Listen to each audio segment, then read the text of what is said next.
Government is not a monolithic thing which is your enemy. It's a multitudinous thing which is your enemy.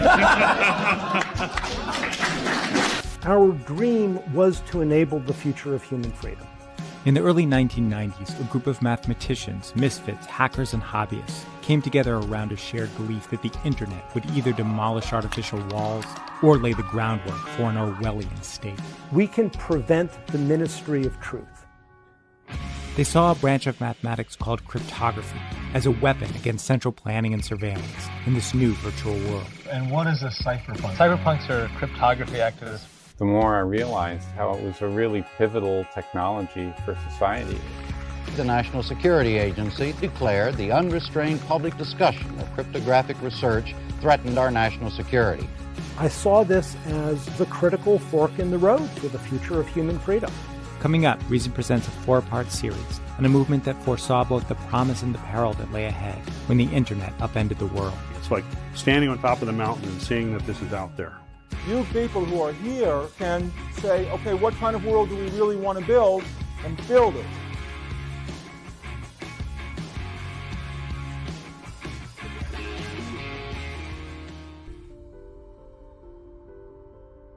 Imagine, if you will, sitting down to your morning coffee, turning on your home computer to read the day's newspaper. Well, it's not as far-fetched as it may seem.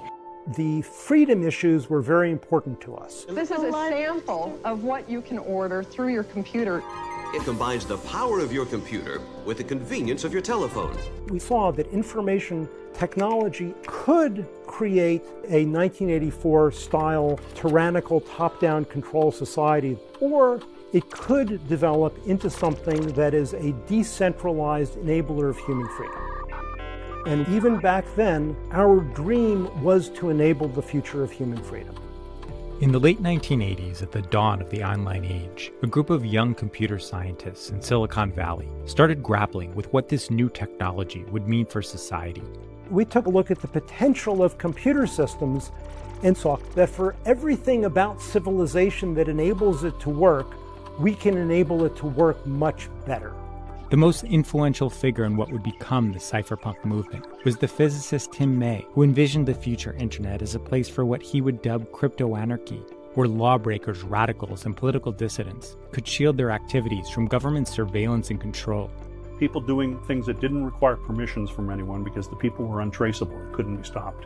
But there was another group that saw the potential of computers to remake society gradually from within by decentralizing commerce and improving the dissemination of knowledge. They were dubbed the high-tech Hayekians because their worldview was influenced by the work of Austrian economist Friedrich Hayek. The fundamental insights of Hayekian economics was how separately formulated plans tend to mesh well.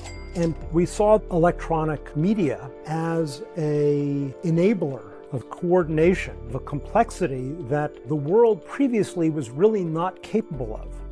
The clash of visions between the high-tech Hayekians, who wanted to build a borderless, frictionless global marketplace, and the crypto-anarchists, who saw the internet as a technological means of undermining all governments, set the course for the cypherpunk movement.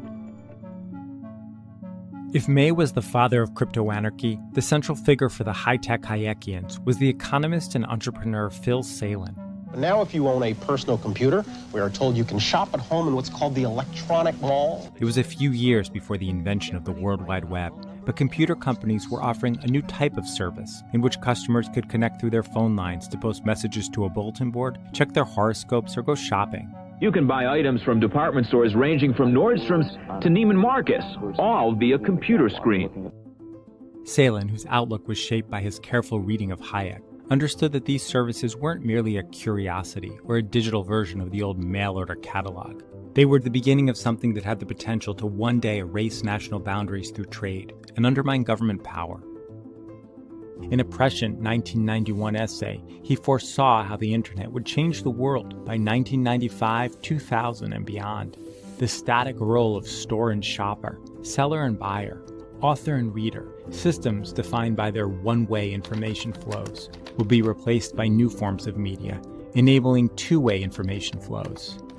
Before getting involved with computers, Salin had run a private rocket company and had co-authored a congressional study critical of NASA's wasteful spending. But in his view, there was continuity between his interests in space travel and computing, because in both industries, technology's purpose was to drive down the transaction costs that impede human activity, making it feasible to explore new frontiers and interact in ways that would otherwise be prohibitively expensive.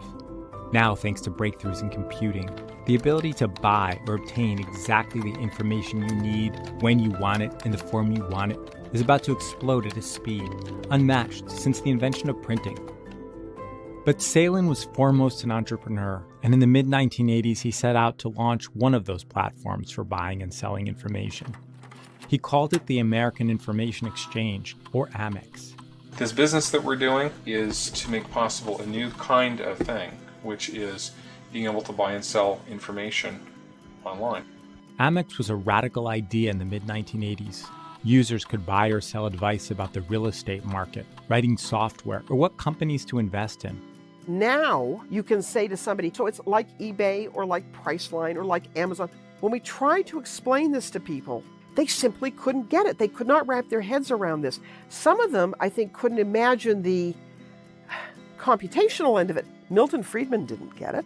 Though it was similar in ways to the online marketplaces that would launch a decade later, Amex was more than just an idea before its time. What set it apart was its grounding in political philosophy and its lofty goal of elevating individual decision-making over central planning. It was an instantiation of Austrian economics, now put into code and put online. Something like this could have profound human consequences, and that was the vision. A fluid, transaction-oriented market system with two-way feedback, Salin wrote, would result in crowding out monolithic, mostly government bureaucracies. We were laying the philosophical foundations of what is e-commerce, that you can now have creative explosion. It's going to change the world. Yes, that's right. Intermediating among large populations of human beings through electronic means results in all kinds of fascinating emergent social behavior. Amex's chief architect was the pioneering software engineer Chip Morningstar, who had come from a stint at George Lucas's production studio, where he oversaw the creation of Habitat, which was one of the first online virtual communities. After joining Amex, Morningstar co-authored an essay which argued that in building a world in software, detailed central planning is impossible. The world is just more complicated. People are more complicated. You cannot know what all their goals are. What you can do is you can put them into an environment in which certain kinds of things are possible. What you can't do is tell people what they want. Phil Salin, Mark Miller, and Chip Morningstar's ideas about how a future internet could decentralize society inspired Tim May to first articulate a radically different vision. May, who would go on to become the most influential figure in the cypherpunk movement, was introduced to Salin by Morningstar in December of 1987.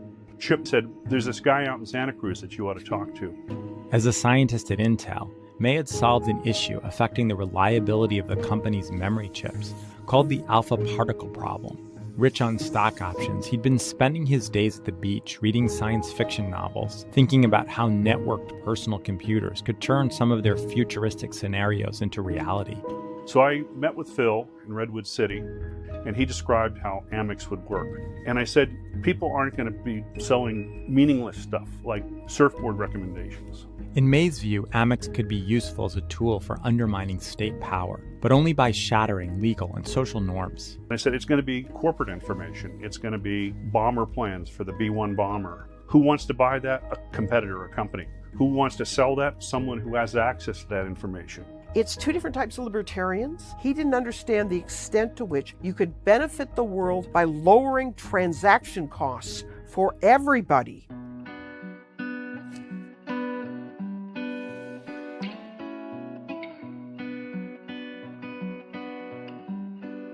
Like Salin and the high-tech Hayekians, May saw the personal computer as enabling technology for sweeping societal changes. But he had a different vision of a virtual marketplace for any and all goods and services, which he dubbed BlackNet, or a technological means of undermining all governments. On Amex, user activity was out in the open, but BlackNet would be impervious to government tracking and surveillance, and perhaps it would be a network with no owners at all. Many people's first response would be to say that BlackNet won't be allowed to happen. Perhaps, but technology would probably make it inevitable. If you don't physically meet the person, if you don't even know what continent they're on, you can't coerce them. Tim May's a smart guy. He was great for honing our ideas and technologies against, but I think him as sort of the shock jock for cypherpunks. I want to live in the world that surrounds us rather than try and construct one from scratch.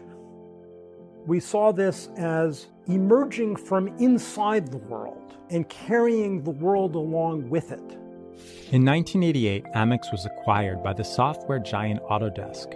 A growing scene of young technologists came together around Salin and the high-tech Hayekians, all working towards a common vision of enhancing human freedom through networked personal computing. It was this hothouse of ideas from which a worldview was brewing. Salin died of cancer in 1991, the same year that the World Wide Web became publicly available. But his intellectual contributions and conflict with May had laid the groundwork for what would come next for the cypherpunks, the long effort to build a self-sovereign and anonymous form of digital money, and the embrace of a branch of mathematics called cryptography, which they came to view as the key to personal liberation on the internet.